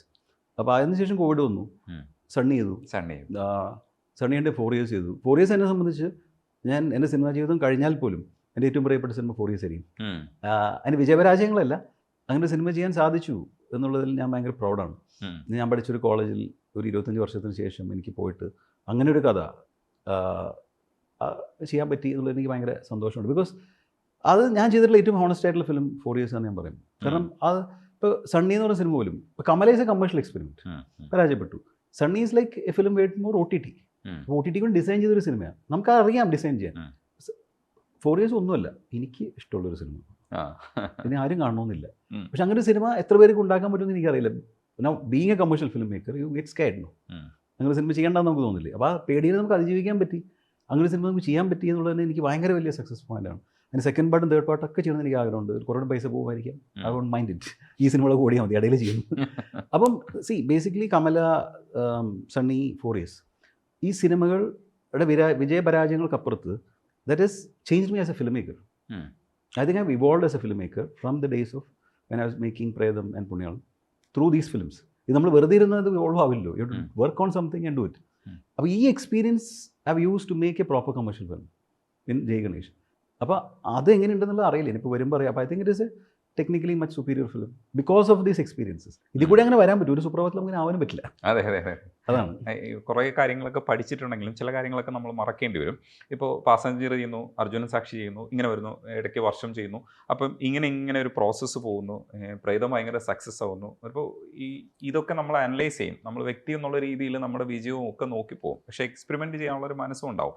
ഇതിലൊക്കെ നമ്മൾ പഠിച്ച കാര്യങ്ങൾ, ചില കാര്യങ്ങളൊക്കെ നമ്മൾ മറന്നുകൊണ്ടായിരിക്കും നെക്സ്റ്റ് സ്റ്റെപ്പ് എടുക്കേണ്ടത്. എങ്കിലും ഈ ഒരു 15 സിനിമയായി വന്ന് നിൽക്കുമ്പോൾ, ജയ് ഗണേശൻ 15ാമത്തെ സിനിമയാണ്. ഈ 15ൽ വന്ന് നിൽക്കുമ്പോൾ നമുക്കൊരു അഹങ്കാരമൊക്കെ ഉണ്ടോ? ഇങ്ങനെ നിൽക്കാൻ പറ്റും, നമ്മൾ ചിലതൊക്കെ പഠിച്ചു എന്നൊക്കെ ഉള്ളത്. അത് ഏതൊക്കെ ഏരിയയിലാണ് നമ്മൾ പഠിച്ചത്? ബിസിനസിൻ്റെ ആസ്പെക്റ്റിലാണോ അതേ ക്രിയേറ്റീവ് ആയിട്ടുള്ള ഏരിയയിലാണോ? അഹങ്കാരമേ ഇല്ല. അതായത് നമുക്കൊന്നും അറിയില്ല എന്നൊരു സ്റ്റേജിലേക്ക് എത്തും. അല്ല, എന്നും അതാണ് സ്റ്റേജ്, എന്നും അത് തന്നെയാണ് സ്റ്റേജ്. ഞാനിപ്പോൾ ഒരു സിനിമ ചെയ്യാൻ പോകുമ്പോൾ എല്ലാ കാലത്തും പാസഞ്ചറും ജയ് ഗണേഷും അതിൻ്റെ ഇടയിലുള്ള സിനിമകളും ഞാൻ ആദ്യം തന്നെ ആലോചിക്കാറുള്ളത് എനിക്കൊന്നും അറിയില്ല. അപ്പോൾ നമ്മൾ കൂടെ വരുന്ന ആൾക്കാരുണ്ടല്ലോ ഈ സിനിമയുടെ ഒരു യാത്രയിൽ. അപ്പോൾ നമുക്ക് ആഗ്രഹിക്കാം, നമുക്ക് ഇന്ന ആൾ മർലൻ മെൻട്രോ അഭിനയിക്കണമെന്നോ അല്ലെങ്കിൽ ഇന്ന ആൾ ക്യാമറാമാൻ ആവണമെന്നോ ഒരു വന്നത് ആഗ്രഹിക്കാം. പക്ഷെ ഒന്നും കിട്ടില്ലല്ലോ. അപ്പോൾ നമുക്ക് കിട്ടുന്നൊരു ഗ്രൂപ്പ് ഓഫ് ആൾക്കാരുണ്ടോ, ഈ ആൾക്കാരെ എങ്ങനെ ഏറ്റവും നല്ല രീതിയിൽ മോട്ടിവേറ്റ് ചെയ്ത് ഏറ്റവും നല്ല രീതിയിൽ ഉപയോഗിക്കാം. അപ്പോൾ എനിക്ക് തോന്നിയിട്ടുള്ള ഒരു സംവിധായകന് വേണ്ട ഏറ്റവും പ്രധാനപ്പെട്ട ഓർഗൻ എന്ന് പറയുന്നത് ചെവിയാണ്, വായ പോലുമല്ല. കേൾവിയാണ് അയാൾക്ക് ഏറ്റവും ഇമ്പോർട്ടൻറ്റ്. ആളുകൾ കേൾക്കുക, കേട്ടിട്ട് അവരെ വേദനിപ്പിക്കാത്ത രീതിയിൽ മറുപടി പറയാൻ പറ്റുന്നവനാണ് ഒരു മുന്നോട്ട് പോകാൻ സാധ്യതയുള്ളത്. ബിക്കോസ് അപ്പോഴൊരു ടീം വർക്ക് ഉണ്ടാവുള്ളൂ. നമ്മുടെ കൂടെ വർക്ക് ചെയ്യാൻ ഒരുപാട് ആൾക്കാർ വരുമ്പോൾ there is A position of dictatorship if you want. നമുക്ക് ആഗ്രഹം ഉണ്ടെങ്കിൽ അങ്ങനെ ആവാം. ഞാനാണ് ഇവിടുത്തെ ആൾ എന്ന് പറഞ്ഞിരുന്ന ആരും ഒന്നും മിണ്ടില്ല, ആർക്കും ഒന്നും പറയാൻ പറ്റില്ല. ബിക്കോസ് ഞാനാണ് സംവിധായകനാണ് ആ സിനിമയുടെ കപ്പിത്താൻ എന്ന് പറയുന്നത്. അങ്ങനെ ആകുമ്പോൾ കുഴപ്പമെന്താണെന്ന് വെച്ചിട്ടുണ്ടെങ്കിൽ യു ബിക്കം ടു പ്രഷറൈസ്ഡ്. അതായത് നമ്മൾ തന്നെ എല്ലാം തീരുമാനിച്ച് ഇത് ചെയ്യണം, പിന്നെ കുറേ കാര്യങ്ങൾ ഒളിപ്പിച്ച് വയ്ക്കാൻ ശ്രമിക്കും. ഞാൻ അങ്ങനെ പല സെറ്റിലും എനിക്ക് തോന്നിയിട്ടുണ്ട്. അല്ലേ, അത് അങ്ങനെ ചെയ്യുന്ന ആൾക്കാരുണ്ടാവും കേട്ടോ, അങ്ങനെ സക്സസ്ഫുൾ ആൾക്കാരുണ്ടാവും. ഞാൻ ആദ്യം മുതലേ പാസഞ്ചർ ഷൂട്ടിങ് കഴിഞ്ഞ് 2-3 ദിവസം കഴിഞ്ഞപ്പോൾ എന്നോട് അതിൻ്റെ കോസ്റ്റ്യൂം ഡയറക്ടറും ആർട്ട് ഡയറക്ടറും കോസ്റ്റ്യൂം ഡയറക്ടറും മേക്കപ്പ് മാനേജറിനോടെന്ന് പറഞ്ഞു, അല്ല സാർ ഞങ്ങൾക്കിത് പുതിയൊരു എക്സ്പീരിയൻസ് ആണ്. നമ്മൾ എന്താണത്? അല്ല, ഞങ്ങളോട് ആരും ഒന്നും ചോദിക്കാറില്ല, പറയാറേ ഉള്ളൂ. ഇതാണ് നായിക, അയാൾക്ക് നീല ഡ്രസ്സും മറ്റതും. അത് ആദ്യമായിട്ട് ഞങ്ങളോട് ചോദിക്കുന്നത്. ഞാൻ ചോദിക്കുന്നത്, ഞാൻ എക്സ്പേർട്ടല്ല, നിങ്ങളെല്ലാം എക്സ്പേർട്ട്, പക്ഷെ അങ്ങോട്ട് ശീലമില്ല. അപ്പം ഞാൻ ആ വഴിയിലാണ് തുടങ്ങിയത്. അത് കൂടുതലായിട്ട് ആ വഴിയിലാണ് ഇപ്പോൾ പോയിക്കൊണ്ടിരിക്കുന്നത്. അതായത് I try to involve people more and more in to the film. അപ്പോൾ അതിനൊരു ടീം വർക്ക് ഉണ്ടാവും. ആ ടീം വർക്കിൽ നിന്ന് മാത്രമേ സിനിമ ഉണ്ടാവാൻ പറ്റുള്ളൂ. നമ്മൾ ഉദ്ദേശിക്കുന്ന പോലെ ഇപ്പോൾ ജയ് ഗണേഷ് പോലൊരു cinema is A product of extreme level of hard work and team work. ഒരാൾക്ക് ഒറ്റയ്ക്ക് ഉണ്ടാക്കാൻ പറ്റുന്നൊരു സിനിമയല്ല അത്. അതിപ്പോൾ ഞാനോ ഉണ്ണിയോ വിചാരിച്ചുണ്ടാവുന്നൊരു സിനിമയല്ല. ഇത് പരാജയപ്പെട്ടാലോ ഒരാളുടെ കയ്യിലുമല്ല എന്നുള്ളതാണ് അതിൻ്റെ യാഥാർത്ഥ്യം. അത് ഇവരെല്ലാവരും വരികയും ഇവരുടെ എല്ലാവരുടെയും ഒരു പോയിന്റ് ഓഫ് വ്യൂ എന്ന് പറയുന്ന സാധനമുണ്ട്. ഒരു സിനിമോഗ്രാഫർ എന്ന് പറയുന്ന ഒരു ടെക്നീഷ്യൻ മാത്രമല്ല, അയാളൊരു എന്നെക്കാൾ എക്സ്പീരിയൻസ് ഉള്ള, എന്നെക്കാൾ ചിന്തകളുള്ളൊരു മനുഷ്യനായിരിക്കാം. ആ ചിന്തകൾ ഉണർത്താൻ എനിക്ക് പറ്റണം. അയാളെ ഞാൻ ഇൻസ്പയർ ചെയ്യണം ഒരു ഷോട്ട് എടുക്കാൻ വേണ്ടിയിട്ട്. ഒരു മ്യൂസിക് ഡയറക്ടർ, അയാൾക്ക് നമുക്ക് പെട്ടെന്നൊരാളെ പറയാം ഇയാൾ കൊള്ളില്ല, അയാൾ കൊള്ളും. അതല്ല, എല്ലാവരും കൊള്ളും, എല്ലാവരും കൊള്ളില്ല. അല്ലെങ്കിൽ it depends on the kind of atmosphere they are in. ഇപ്പോൾ ഞാൻ സിനിമയിൽ ശ്രമിക്കാറുള്ളത് ഇവരെല്ലാവരും ക്രിയേറ്റീവ് ആയിട്ട് കോൺട്രിബ്യൂട്ട് ചെയ്യാൻ പറ്റുന്ന ഒരു അറ്റ്മോസ്ഫിയർ സിനിമയിൽ ഉണ്ടാക്കുക. At the same time final decision എൻ്റെ ആയിരിക്കും. അത് ഇമ്പോർട്ടൻ്റ്. അല്ലെങ്കിൽ ആരുടെ ഇല്ലാതായി മാറും സിനിമ. എല്ലാവരും നമ്മൾ കേൾക്കണം, നല്ലതെല്ലാം എടുക്കണം. നമുക്ക് മോശം എന്നുള്ളതല്ല, നമുക്ക് സ്വീകാര്യമല്ലാത്തത് അവരെ വേദനിപ്പിക്കാത്ത രീതിയിൽ നമ്മൾ പറഞ്ഞ് മനസ്സിലാക്കണം. അങ്ങനെയാണ് ഈ പരിപാടി കൊണ്ട് നടക്കുക വേണ്ടതെന്ന് എനിക്ക് മനസ്സിലായിട്ടുള്ളത്. അപ്പോൾ അങ്ങനെ പ്രത്യേകിച്ച് ഒന്നും അറിയാം എന്ന് തോന്നലില്ല. പക്ഷേ at this point of time I am very happy എന്നേ എനിക്ക് പറയാൻ പറ്റുള്ളൂ. എന്താണെന്ന് വെച്ചാൽ ഇൻ ടേംസ് ഓഫ് എൻ്റെ സിനിമാ ജീവിതം ആയാലും അതൊരു സന്തോഷം എന്ന് വെച്ചാൽ നമ്മളിപ്പോൾ ഒരു സിനിമ കഴിഞ്ഞ് ഈ സിനിമയുടെ കേസാണെങ്കിൽ നമ്മൾ ഇനി ഒന്നും ഇതിൽ ചെയ്യാനില്ല എന്നൊരു തോന്നലുണ്ട്. അതുകൊണ്ടല്ലോ, അതായത് നമ്മൾ അത്രയും പണിയെടുത്തിട്ടുണ്ട് ഈ സിനിമയിൽ, ഞാൻ മാത്രമല്ല എല്ലാവരും. അപ്പോൾ ഇതിൻ്റെ ഇവൺ എല്ലാ രീതിയിലും ഞാൻ very happy about this film. ഒന്ന് അതിൻ്റെ മേക്കിംഗ് നന്നായിട്ടുണ്ട്, അതിൻ്റെ ക്രിയേറ്റീവ് സൈഡ് നന്നായിട്ട് വന്നിട്ടുണ്ട്. ഉണ്ണി മഹിമ പറ്റാവുന്നത്ര മാർക്കറ്റിംഗ് അവർ ചെയ്തിട്ടുണ്ട് അവരുടെ സൈഡിൽ നിന്ന്. ഇതിൻ്റെ ഡിസ്ട്രിബ്യൂട്ടേഴ്സ് പറ്റാവുന്നത്ര ഓഫ്ലൈൻ മാർക്കറ്റിംഗ് നന്നായിട്ട് ചെയ്തിട്ടുണ്ട്. പിന്നെ ഓൺലൈൻ മാർക്കറ്റിംഗ് ചെയ്യുന്ന ആൾക്കാരുണ്ട്, അവർ ഏറ്റവും നന്നായിട്ട് അത് ചെയ്തിട്ടുണ്ട്. അപ്പോൾ ഇതൊക്കെ നമുക്ക് ചെയ്യാൻ പറ്റും. അപ്പോൾ എല്ലാം ചെയ്ത് കഴിഞ്ഞു, ഇനിയിപ്പം it depends on other things എന്നുള്ളത്. അപ്പോൾ അങ്ങനെ എന്തെങ്കിലും ഒരുപാട് അറിയാമെന്ന് തോന്നൽ പണ്ടേ ഇല്ല, ഇപ്പോൾ തീരെ ഇല്ല. ഈ ആവർത്തിക്കാൻ ഇഷ്ടമില്ലാത്തൊരു മനസ്സാണുള്ളതെന്ന് തോന്നുന്നുണ്ട്. പക്ഷേ ജയസൂര്യ പലപ്പോഴും ആവർത്തിക്കപ്പെട്ടത് മാനസികമായ അടുപ്പം കൊണ്ടായിരിക്കണം. ഈ അടുപ്പം ഉണ്ടെങ്കിലും ഒരു ആർട്ടിസ്റ്റിനെ നമ്മൾ പ്രൊവോക്ക് ചെയ്തില്ലെങ്കിൽ അല്ലെങ്കിൽ ഫിറ്റായില്ലെങ്കിൽ നമ്മളിത് ചെയ്യാൻ തോന്നില്ലല്ലോ. ജയസൂര്യ എന്തുകൊണ്ടാണ് ഇത് ആവർത്തിക്കപ്പെട്ടത്, ഇല്ലെങ്കിൽ അതെ ആ കോംബോ എന്തുകൊണ്ടാണ് കൂടുതൽ വർക്കൗട്ട് ആകുമെന്ന് മനസ്സിൽ വിശ്വസിക്കുന്നത്? ഞാൻ ജയനെ വെച്ച് ആലോചിച്ച ഒരേ ഒരു കഥയുള്ളൂ, അതാണ് ഞാൻ മേരിക്കുട്ടി. ഞാൻ വേറൊരു ആക്ടർ ആലോചിക്കാതെ ഫസ്റ്റ് ചോയ്സ് ആയിട്ട് ജയൻ ആലോചിച്ച ഒരേ ഒരു സിനിമ ഞാൻ മേരിക്കുട്ടിയാണ്. ഞങ്ങൾ 6, 7, 8 സിനിമയ്ക്ക് ചെയ്തിട്ടുണ്ടെന്ന് തോന്നുന്നു. ബാക്കിയെല്ലാം ഞാൻ ഇതുപോലെ തന്നെ എൻ്റെ എല്ലാ കഥയും ഇങ്ങനെ ഇപ്പോൾ തോന്നി ഇപ്പോഴത്തെ ചെയ്യുന്നതല്ല. അത് ഒരുപാട് വർഷമായിട്ട് ഒരുപാട് കഥകൾ ഇങ്ങനെ മനസ്സിലുണ്ടാവും. ഈ സിനിമ കഴിഞ്ഞു, ഇനിയിപ്പോൾ അടുത്ത സിനിമ എന്താണെന്ന് ആലോചിക്കുമ്പോൾ അപ്പോഴത്തെ എൻ്റെ മാനസിക അപ്പോൾ കഥ 10-20 ഉണ്ടാവും കയ്യിൽ, സ്ക്രിപ്റ്റായിട്ട് എഴുതിയിട്ടുണ്ടാവും. സ്ക്രിപ്റ്റ് അങ്ങനെയല്ല, ഇപ്പം ലൈക്ക് ഇപ്പം എൻ്റെ ഈ ഫോണിലാണെങ്കിൽ, പണ്ടാണെങ്കിൽ ലാപ്ടോപ്പിലായിരുന്നു, ഇപ്പോഴേ എൻ്റെ ഫോണിലൊരു ആപ്പ് ഉണ്ട്. ആപ്പിൽ ഞാൻ ഒരുപാട് ഫോൾഡേഴ്സ് ഉണ്ട്, എല്ലാം സ്ക്രിപ്റ്റ്സാണ്. അപ്പോൾ ഞാൻ യാത്ര ചെയ്യുമ്പോഴും ഇവിടെ ഇരിക്കുമ്പോഴും ഒക്കെ ചിലപ്പോൾ രജനീഷിനെ കാണുമ്പോൾ നിങ്ങളൊരു കഥാപാത്രമാണ്, അപ്പോൾ ഞാൻ ഇറങ്ങി കഴിയുമ്പോൾ അതിലൊരു കുറിപ്പ് എഴുതും. അങ്ങനെ സ്ക്രിപ്റ്റ്സ് ഡെവലപ്പ് ചെയ്തിട്ടുണ്ടാവും. ഇതിൽ ഏത് കഥ അടുത്ത സിനിമയുടെ തിരഞ്ഞെടുക്കണം എന്നൊരു മൊമെൻ്റ് ഉണ്ട്. ഈ മൊമെൻറ്റിലാണ് ഒരു സിനിമയുടെ വിധി തീരുമാനിക്കുന്നത് എനിക്ക് തോന്നിയിട്ടുള്ളത്. പിന്നെ ആ വിധിക്ക് വേണ്ടിയിട്ടുള്ള യാത്രയാണ്. ഇപ്പോൾ ജയഗണേഷിൻ്റെ വിധിയൊക്കെ ഞാൻ ഈ കഥ ചെയ്യാൻ തീരുമാനിച്ചല്ലോ, ഉണ്ണിയൊക്കെ വരുന്നതിനൊക്കെ മുന്നേ ആ വീൽ ചെയറിലെ ആളെ കണ്ട് ഞാൻ ഈ കഥ ചെയ്യാൻ തീരുമാനിച്ചല്ലോ. അന്ന് ഈ സിനിമയുടെ വിധി എഴുതപ്പെട്ടെന്ന് വിശ്വസിക്കുന്ന ഒരാളാണ് ഞാൻ. ആ ഡെസ്റ്റിനിയിൽ ഞാൻ പരിപൂർണ്ണമായിട്ടും വിശ്വസിക്കുന്നു. പിന്നെ അത് ഡെസ്റ്റിനി ഉണ്ടെന്ന് വിചാരിച്ച് നമ്മൾ പണിയെടുക്കാതിരിക്കാൻ പറ്റില്ലല്ലോ. Then there is A journey and you travel with the journey.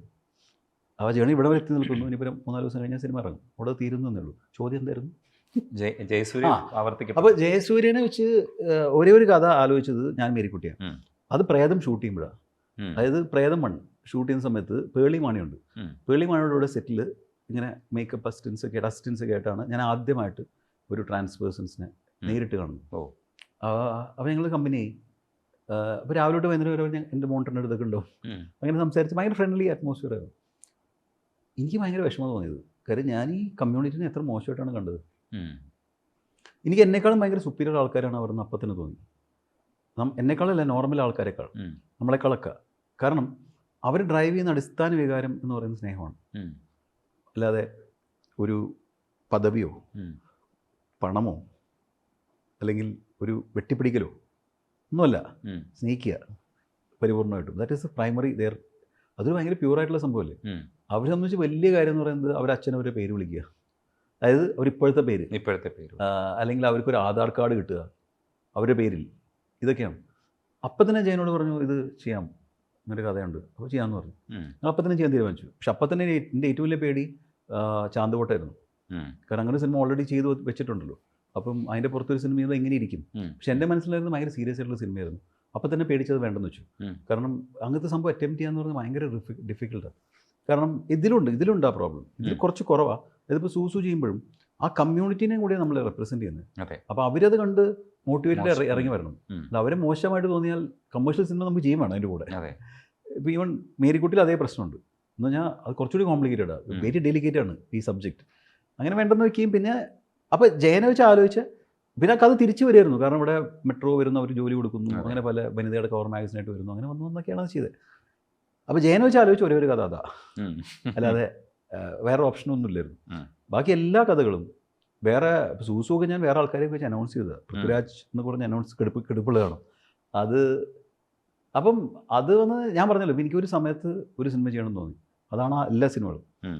ആ സിനിമയിൽ അപ്പോൾ എനിക്ക് ഡേറ്റ് തന്നൊരാൾ ചെയ്യാനായിരുന്നു. മേ ബി ചില സിനിമകൾ അങ്ങനെ ഉണ്ടായിട്ടുണ്ട്. പിന്നെ പുള്ളിക്ക് ഇപ്പോൾ പ്രേതമൊക്കെ എന്ന് വെച്ചാൽ ആ റോൾ എനിക്ക് ആർക്കും ഫിറ്റ് ആവുന്നില്ലായിരുന്നു. അങ്ങനെ ഉണ്ടല്ലോ, അങ്ങനെ കുഴപ്പമുണ്ട് ആ റോളിനൊക്കെ. അപ്പോൾ ആർക്കും ഫിറ്റ് ആവത്തുള്ളൂ എന്ന് ഞാൻ ജയൻ്റെ അടുത്ത് കൊണ്ടുപോകും. അപ്പോൾ ജയൻ മുട്ടയൊക്കെ അടിച്ച് റെഡിയാകും. അപ്പോൾ അത് ഫിറ്റായി, ഇവിടെ ഫിറ്റാക്കി. നമുക്ക് പറയുമ്പോൾ എളുപ്പമായിട്ട് തോന്നും.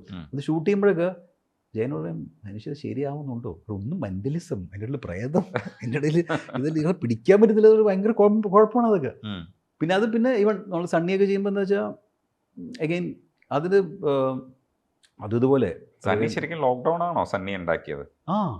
സണ്ണി ലോക്ക്ഡൗണിലാണ് ഉണ്ടാക്കിയത്. അതായത് പ്രധാനമന്ത്രി ലോക്ക്ഡൗൺ പ്രഖ്യാപിച്ചില്ലേ, 3 വീക്സ്. അന്ന് ഞാൻ ഭയങ്കര എക്സൈറ്റഡ് ആയി. അന്ന് രാത്രിയും കഥ കിട്ടി. കാര്യം ഇത്രയും എനിക്ക് സിംഗിൾ മാൻ ഫിലിം ചെയ്യണമെന്ന് എനിക്ക് 2013 തൊട്ടുള്ളൊക്കെ ആഗ്രഹം. ഒരുപാട് സിനിമ ഞാൻ കണ്ടിട്ടുണ്ട്, പക്ഷെ എനിക്ക് അതുപോലത്തെ ഒന്നും ചെയ്യാൻ ആഗ്രഹമില്ല. കാര്യം എഗെയിൻ ഈ ചാലഞ്ചില്ല. എന്നുവെച്ചാൽ ഇപ്പോൾ എനിക്ക് രജനീഷിനെ റൂമിൽ പൂട്ടിയിട്ടു, ഇതിൻ്റെ ഉള്ളൊരു എന്തെങ്കിലും പുകയൊക്കെ വരുന്നുണ്ട് ചെയ്യാന്ന് പറഞ്ഞാൽ ഇത് എൻഗേജിങ് ഒക്കെ 100 സങ്കേതങ്ങളുണ്ട് അവിടെ. ഇതിൻ്റെ ഉള്ളിൽ നിന്ന് നമുക്ക് വർക്ക് ചെയ്യാം. പിന്നെ ഒരുപാട് കഥ ആലോചിച്ചിട്ടുണ്ട്, 5-6 സ്ക്രിപ്റ്റ് ആലോചിച്ചിട്ടുണ്ട് ഞാൻ ഒരു പേഴ്സണെ വെച്ചിട്ട്.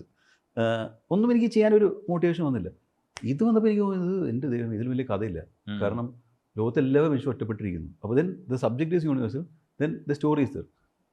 അപ്പോൾ കഥ സിമ്പിളായിരുന്നു, 7 ദിവസം ഒരാൾ ഒറ്റയ്ക്ക് റൂമിൽ താമസിക്കുന്നു. പക്ഷേ എനിക്ക് ചാലഞ്ച് എന്ന് വെച്ചാൽ എനിക്കതൊരു ഫീൽ ഗുഡ് ഫിലിം ആയിട്ടായിരുന്നു. അങ്ങനെ എനിക്ക് അറിയില്ല ഒരു സിംഗിൾ മാൻ ഫീൽ ഗുഡ് ഫിലിം എവിടെയെങ്കിലും ഉണ്ടായിരുന്നു. അപ്പോൾ അത് ചെയ്യാന്ന് പറഞ്ഞാൽ ഭയങ്കര പാടാണ്. കാരണം ആൾക്കാർക്ക് ബോറടിച്ചു. ഒരൊറ്റയ്ക്ക് ഇത്രമാത്രം ഫീൽ ഗുഡ് ആക്കാൻ പറ്റും. അതേസമയം മ്യൂസിക്കെല്ലാം കൂടെ വർക്കാവുണ്ട്. അപ്പോൾ ഞാൻ ഒരു 5-6 മാസം സ്ക്രിപ്റ്റ് എഴുതി. അതിനൊക്കെ ശേഷമാണ് ജയൻ ഏറ്റവും ലാസ്റ്റ് സമയത്ത് വരുന്നത്. അപ്പോൾ അത് വരുന്നതെന്ന് വെച്ചാൽ ഞാൻ ജയനോട് ആ സ്ക്രിപ്റ്റ് പറയുന്നു, നിങ്ങൾ ഒരാഴ്ച അങ്ങ് ഷൂട്ട് ചെയ്യാന്ന് വെച്ചാൽ അങ്ങനെ ഷൂട്ട് ചെയ്തു. അത്രേ ഉള്ളൂ. അങ്ങനെ ടക്കേന്ന് പറഞ്ഞ് ഷൂട്ട് ചെയ്തു. ബിക്കോസ് ഞാൻ അത്ര റെഡി ആയിരുന്നു. ബിക്കോസ് ഈ റെഡി അല്ലാതെ അങ്ങനത്തെ സിനിമ ചെയ്യാൻ പറ്റില്ല. എന്നുവെച്ചാൽ ഒരു ആക്ടറിനോട് പറഞ്ഞ ആക്ടർ റെഡിയായി എല്ലാം കുളവും. കാരണം സ്ക്രീൻ പ്ലേ അത്ര പക്കയായിരിക്കണം സിംഗിൾ മാനൊക്കെ ചെയ്യുമ്പോൾ. നമ്മൾ എല്ലാം ഡിസൈൻ ചെയ്യണം. മ്യൂസിക് എങ്ങനെയാണ് ഇത് പ്ലാൻ ചെയ്യുന്നത്, എൻഡിങ് എങ്ങനെയാണ്, എല്ലാം ഇതെല്ലാം റെഡി ആയിട്ട് ഒരു ആക്ടർ നമുക്ക് ഫിറ്റ് ചെയ്യാൻ പറ്റുള്ളൂ. ബിക്കോസ് അല്ലെങ്കിൽ ഒരു ഐഡിയ പറഞ്ഞു, ഐഡിയ ഓക്കെ എന്ന് വെച്ചാൽ ഷൂട്ടിൽ പോയിട്ട് ഇംപ്രോവൈസ് ചെയ്യാൻ പറ്റുന്ന ഒരു സംഭവം അല്ല അത്. ഇംപ്രോവൈസ് ചെയ്യാൻ പറ്റില്ല, ഒരാൾ വെച്ച് എന്ത് ചെയ്യാൻ പറ്റും. അപ്പം ആ സ്ക്രീൻ പ്ലേ അത്ര എൻഗേജിങ് ആയാൽ മാത്രമേ ഷൂട്ട് ചെയ്യാൻ പറ്റുള്ളൂ. അത് എൻഗേജിങ് ആയെന്ന് എനിക്ക് ഉറപ്പ് വന്നപ്പോഴാണ് ഞാൻ ഒരു 10-15 വർഷം എഴുതിയല്ലേ. എന്നിട്ട് അത് അങ്ങനെ ആയെന്ന് ഉറപ്പ് വന്നപ്പോഴാണ് ജയനെ സമീപിച്ചത്.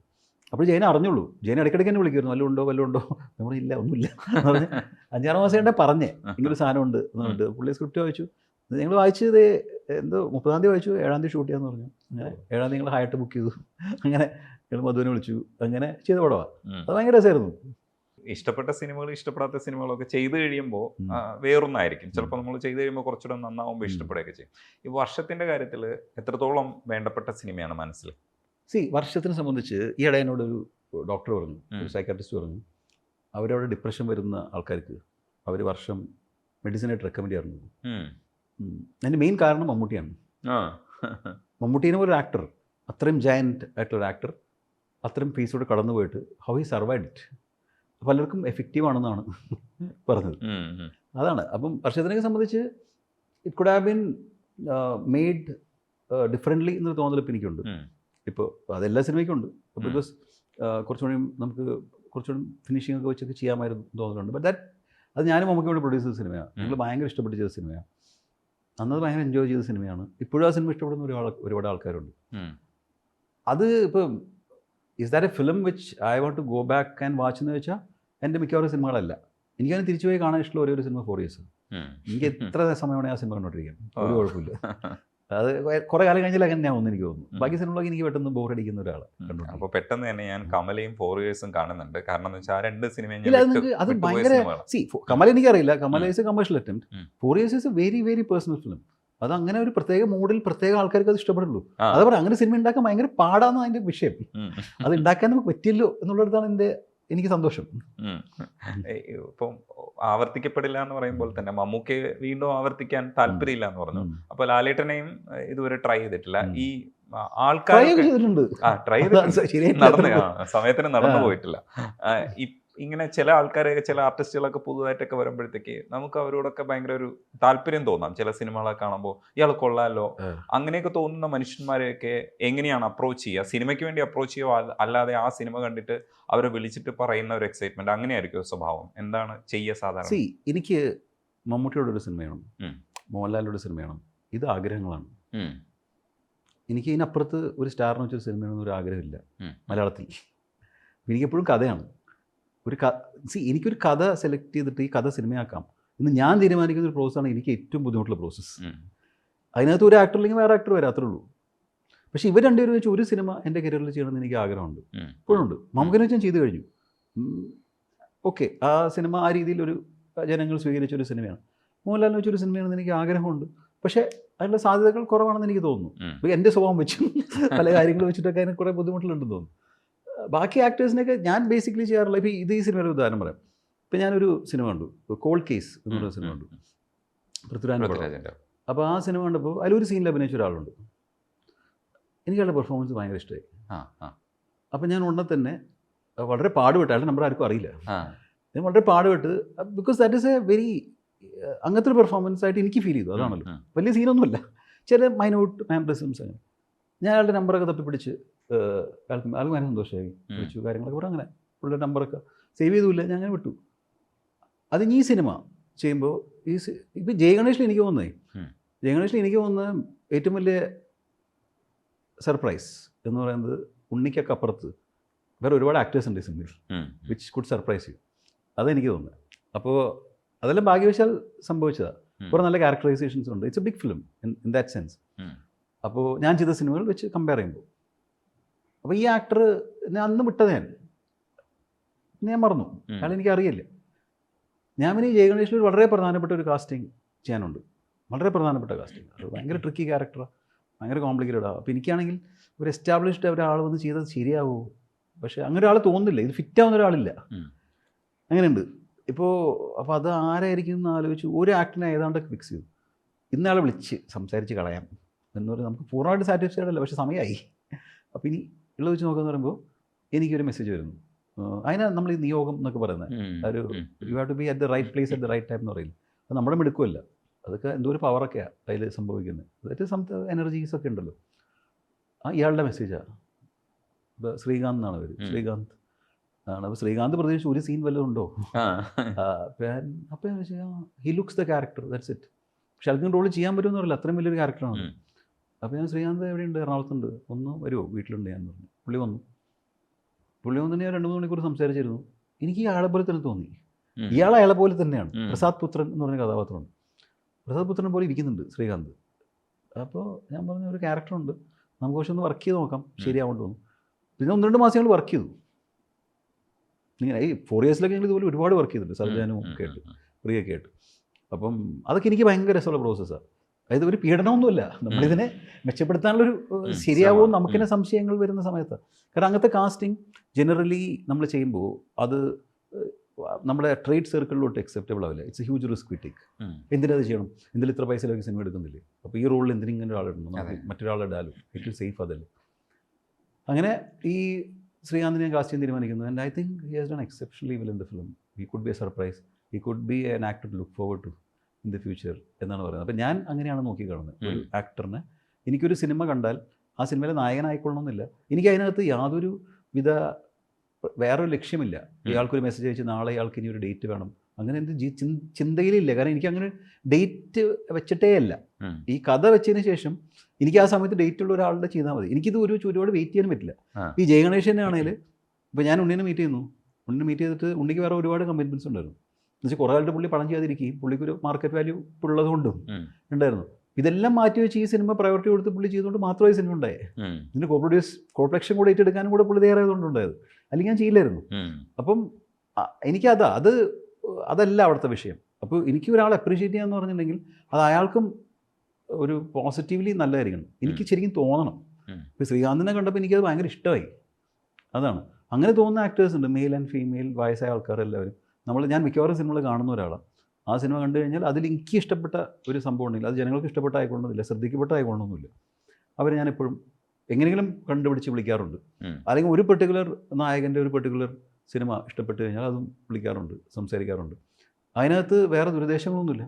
അപ്പം അതിങ്ങനെ ഒരു പ്രൊഫഷണൽ ബന്ധമാണെന്ന് എനിക്ക് തോന്നിയിട്ടുള്ളത്. അപ്രീഷിയേറ്റിംഗ് എന്ന് പറയുന്നത് അത് ഉണ്ടാവാറുണ്ട്. അപ്പോൾ എല്ലാവരോടും സിനിമയാണെന്ന് ആഗ്രഹമുണ്ടെന്ന് വെച്ചാൽ അങ്ങനെ ആഗ്രഹമൊന്നുമില്ല എനിക്ക് അല്ല, അങ്ങനെയില്ല. അതായത് ഇന്നൊരു ആക്ടറിൻ്റെ ഒരു സിനിമയാണെന്ന് വെച്ചാൽ അങ്ങനെ ഒരു ആഗ്രഹം എനിക്കില്ല. എനിക്കൊരു കഥയുണ്ട്, ഈ കഥയിൽ ഈ ആക്ടർ ഫിറ്റാണ്, അയാൾക്കും എന്നോട് ചെയ്യാൻ താല്പര്യം ഉണ്ടെങ്കിൽ ചെയ്താൽ മതി. പക്ഷേ മോഹൻലാലിൻ്റെ ഒരു സിനിമയാണെന്ന് ആഗ്രഹമുണ്ട്. തീർച്ചയായിട്ടും അത് നടക്കട്ടെ. ഇപ്പോൾ സിനിമകളൊക്കെ വിജയിക്കുന്നൊരു ഘട്ടമാണ്. ഭ്രമയുഗയും മഞ്ഞുമേൽ ബോയ്സും ഇറങ്ങിയിട്ടുള്ള മിക്കവാറും സിനിമകൾ ഗോഡ് ലൈഫ് എല്ലാത്തിനെയും മറികടന്ന് പോകുന്നുമുണ്ട്. അപ്പോൾ അതൊരു അറ്റ്മോസ്ഫിയർ നല്ലതാണ്. ജയ് ഗണേശനും തുടർച്ചയാവുമെന്ന് വിശ്വസിക്കുന്നുണ്ട്. വർഷങ്ങൾക്ക് ശേഷം വരുന്നുണ്ട്. അപ്പം കോമ്പറ്റീഷൻ പടങ്ങളുള്ളപ്പോൾ തന്നെയാണ് ഇതും റിലീസ് ചെയ്യുന്നത്. അപ്പം അത് ഒരു ടെൻഷൻ ഉണ്ടാക്കുന്ന കാര്യമായിരിക്കും, ഇല്ലെങ്കിൽ ബിസിനസ്സിൻ്റെ ഭാഗമായിരിക്കും. അതെങ്ങനെ ചിന്തിക്കുന്നു എന്ന് അറിഞ്ഞുകൂടാ. ഇതും വിജയിക്കണമെന്ന് തന്നെയാണ് നമ്മൾ ആഗ്രഹിക്കുന്നത്. ഈ ഒരു ഘട്ടം നല്ല ഘട്ടമാണ്. ഇല്ലെങ്കിൽ ഇപ്പം നമ്മൾ റിലീസ് ചെയ്യാൻ എടുത്തേക്കുന്ന ഒരു ഡേറ്റ് എന്നൊക്കെ പറയുന്നത് നല്ല ഘട്ടത്തിൻ്റെ തുടർച്ചയാണ്. അതിനെങ്ങനെയാണ് ഈ വർഷത്തെ എങ്ങനെയാണ് നോക്കിക്കാം? അല്ല, ഇതൊക്കെ നമ്മൾ പ്ലാൻ ചെയ്യുന്നൊന്നുമല്ല. ഈ സിനിമ ഞങ്ങൾ നവംബറിൽ ഷൂട്ടിംഗ് തുടങ്ങി, ഡിസംബർ അവസാനമായപ്പോൾ ഷൂട്ടിംഗ് കഴിഞ്ഞു. അപ്പോൾ നമ്മൾ നോക്കിയപ്പോൾ നല്ലൊരു ഡേറ്റാണ് ഏപ്രിൽ 11. ഈ സിനിമ ഒരു വെക്കേഷൻ ഫിലിമിനൊക്കെ പറ്റിയ ഫിലിമാണ്. ഫാമിലി, കുട്ടികൾ ഇവർക്ക് ഒന്ന് കാണാൻ പറ്റുന്ന സിനിമ. അങ്ങനെ നമ്മൾ ഏപ്രിൽ 1 ആലോചിച്ചപ്പോൾ അന്ന് ഇവിടെ 4 സിനിമയുണ്ട്. ആടുജീവിതമുണ്ട്, വർഷങ്ങൾക്ക് ശേഷമുണ്ട്, ആവേശമുണ്ട്. 3 പടം ഓൾറെഡി ബുക്ക്ഡ് ആണ്. അപ്പം നമ്മൾ ആ റേസിൽ 4ാമതായിട്ട് വന്നു. അപ്പം അത് ഈ സിനിമ ഉള്ളത് കൊണ്ട് നമ്മൾ വന്നു, അങ്ങനെ ഞാൻ ചിന്തിക്കാറില്ല. കാരണം ഇതെല്ലാം മാറിപ്പോകും. അത് കരുതി നമ്മൾ വരാതിരിക്കുകയോ അത് കാരണം വരികയോ ചെയ്യേണ്ട കാര്യമില്ല. ഈ സിനിമ എവിടെ പൊസിഷൻ ചെയ്യണം നമ്മൾ ആഗ്രഹിക്കും. നമുക്ക് നമ്മുടെ സിനിമയെ അറിയാമല്ലോ, നമുക്ക് മറ്റു സിനിമയെ കുറിച്ച് അറിയില്ലല്ലോ. അപ്പോൾ ഈ സിനിമയുടെ പൊസിഷൻ ചെയ്ത് ഓക്കെ ആയിരിക്കുമോ എന്ന് ചോദിച്ചാൽ ഓക്കെ ആണെന്ന് നമുക്ക് തോന്നുന്നു. അപ്പം അതിന് അകത്ത് ആ സമയത്ത് നിങ്ങൾ ഈ പറയുന്ന പടങ്ങളൊന്നും ഇറങ്ങുകയോ തിയേറ്ററിൽ അങ്ങനെ സാഹചര്യമൊന്നുമില്ല. തിയേറ്ററിൽ സിനിമ ഓടിക്കൊണ്ടിരിക്കുന്ന സാഹചര്യമൊന്നുമില്ല. അതിന് ശേഷമാണ്. അപ്പോൾ ഇതെല്ലാം ഉണ്ടാവുമെന്ന് അറിഞ്ഞുകൊണ്ട് ഇത് പ്ലാൻ ചെയ്യാൻ പറ്റില്ല. അപ്പം പിന്നെ എനിക്ക് ഐഡിയലി എല്ലാ സിനിമകളും വിജയിക്കണം എന്ന് ആഗ്രഹിക്കുന്ന ഒരാളാണ് ഞാൻ. എൻ്റെ സിനിമ വിജയിക്കണം, എല്ലാ സിനിമകളും വിജയിക്കണം. അത് ഹോണസ്റ്റ് ആയിട്ട് തോന്നുക. കാരണം നമ്മൾ കുറേ സിനിമകൾ ചെയ്ത് കഴിയുമ്പോൾ നമുക്കത് മനസ്സിലാവും. അത് anybody should think like that. Because ഒരു സിനിമ വിജയിച്ചാൽ അതിൻ്റെ ഗുണം ആ സിനിമയ്ക്ക് മാത്രമല്ല, അതിൻ്റെ ഇൻഡസ്ട്രിക്ക്. I am also part of that industry as a film maker, as a producer, as a distributor ഒക്കെ. അപ്പോൾ ഞങ്ങളും ആഗ്രഹിക്കുന്നത് സിനിമ വിജയിക്കണമെന്നാണ്. അല്ല, ഞാൻ പറയുന്നത് ഇപ്പം ഇപ്പം ഞാൻ സിനിമയിലേക്ക് വരുന്നതിന് മുന്നേ ഇപ്പോൾ നമ്മൾ വേറെ രീതിയിലൊക്കെ സിനിമകൾ നോക്കിക്കൊണ്ടിരുന്ന ഒരു കാലഘട്ടം ഉണ്ടായിരുന്നിരിക്കണം. എന്ന് വെച്ചാൽ ആ സിനിമ പൊട്ടും അങ്ങനെയൊക്കെ ഇല്ലേ. അത് അല്ല, നമ്മളൊരു സിനിമയിൽ വന്ന് തുടങ്ങുന്ന ആൾക്കാർക്കും അതുണ്ടാവും ചിലപ്പോൾ. അങ്ങനെ ഒരു കോമ്പറ്റീറ്റീവ്നെസ് ഉണ്ട്. പക്ഷേ ഇപ്പോൾ എല്ലാ സിനിമകളും വിജയിക്കുന്നതാണ് ഒരു ഇൻഡസ്ട്രിക്ക് ഏറ്റവും നല്ലത്, ഇഫ് പോസിബിൾ. കാരണം അതാണ്, അല്ല നമ്മുടെ മാത്രം വിജയിച്ചിട്ട് കാര്യമില്ല. എല്ലാം വിജയിക്കുമ്പോഴാണ് ഒരു ഉണർവ് ഉണ്ടാവുന്നത്, ബിസിനസ് നടക്കുന്നത്. Eventually it will help other films also. ഇപ്പോൾ സ്കെയിലിംഗ് ആണെങ്കിലും എല്ലാ രീതിയിലും അതിനെ ഹെൽപ്പ് ചെയ്യും. അപ്പോൾ ഈ സിനിമ ഡേറ്റ് ഫിക്സ് ചെയ്യാൻ കാര്യം, ഇത് ആ സമയത്ത് സിനിമ റെഡിയാവും. പിന്നെ അതാണ് നല്ല ഡേറ്റ്. പിന്നെ അതിൻ്റെ കൂടെ എന്തുണ്ടാവില്ല എന്ന് ആലോചിച്ച് നമുക്ക് ചെയ്യാതിരിക്കാൻ പറ്റില്ല. കാരണം ഇതെല്ലാം മാറാം. ഇവരുന്ന സിനിമകളൊക്കെ വരാതിരിക്കാം, നീണ്ടുപോകാം. അപ്പോൾ അതിന് പകരം വേറെ സിനിമകൾ വരാം. അത് നമ്മൾക്ക് കയ്യിലുള്ള, ഞാൻ പറയില്ല, നമ്മുടെ കൺട്രോളില്ലാത്ത. ബേസിക് തിങ് ഈസ്, നമ്മളെ ഏറ്റവും വലിയ പ്രോബ്ലം എനിക്ക് തോന്നുന്നത്, നമ്മൾ ആലോചിക്കുന്ന, നമ്മൾ ആശങ്കപ്പെടുന്ന കാര്യങ്ങൾ 99% നമ്മുടെ കൺട്രോളില്ലാത്ത കാര്യങ്ങളാണ്. നമ്മുടെ കൺട്രോളില്ലാത്ത കാര്യങ്ങളെക്കുറിച്ച് ആലോചിച്ചിട്ട് വല്ല കാര്യമുണ്ടോ? അപ്പോൾ അത് ഞാൻ എന്നെ കുറേ ട്രെയിൻ ചെയ്തപ്പോൾ I got lot of peace that. പിന്നെ അവർ പെട്ടെന്നൊരു കാലമായിരിക്കും, ഇവിടെ ഒന്ന് രജനീഷിന് ഇൻ്റർവ്യൂ കൊടുക്കും, ഇതെൻ്റെ കൺട്രോളിൻ്റെ കാര്യമാണ്. അല്ലെങ്കിൽ BBC-ക്ക് ഇൻ്റർവ്യൂ കൊടുക്കണം, അത് കിട്ടുന്നില്ലല്ലോ എന്ന്, BBC-കാരെ വിളിക്കുന്നില്ലല്ലോ എന്ന് ആലോചിച്ചിട്ട് കാര്യമുണ്ടോ? അവർ വിളിക്കാത്ത എനിക്ക് പോലും ചെയ്യാൻ പറ്റില്ലല്ലോ. അപ്പോൾ എനിക്ക് കൺട്രോളുള്ള കാര്യങ്ങൾ നമുക്ക് രസകരമായിട്ടും സന്തോഷകരമായിട്ടും ചെയ്യാൻ നോക്കാം. അപ്പോൾ സിനിമ റിലീസ് ചെയ്യുമ്പോൾ എൻ്റെ സിനിമ റിലീസിനെ കുറിച്ച് എനിക്ക് ചിന്തിക്കാൻ പറ്റും. അത് റിലീസ് ചെയ്യുന്നതിനെ കുറിച്ച് നമുക്ക് ആലോചിക്കാം. മറ്റെന്താണെന്ന് വെച്ചാൽ എനിക്ക് അറിയില്ലല്ലോ. അപ്പോൾ അതിനെക്കുറിച്ച് ചിന്തിച്ചിട്ട് വല്ല കാര്യമുണ്ടോ? ഇല്ല.